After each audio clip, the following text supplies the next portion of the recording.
అమ్మవారి నవరాత్రులు ఈ రోజు నుండి ప్రారంభమవుతాయి కాబట్టి ఒక 9 రోజులు ఇప్పుడు ఎలా అయితే ఏ ఆలోచనతో ఉన్నారో ఒక 9 రోజులు ఇదే ఆలోచనతో మీరందరూ ఉండి మంచి బిడ్డలను ఉన్నతమైనటువంటి సంస్కారవంతమైనటువంటి బిడ్డలను భూమి మీద తీసుకొస్తారని అందరికీ కూడా ఒక్కసారి మరీ మీ అందరినీ వేడుకుంటున్నాం.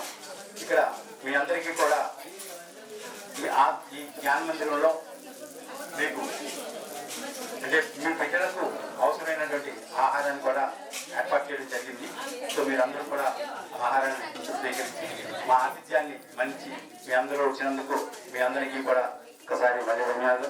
అదేవిధంగా శ్రీలక్ష్మి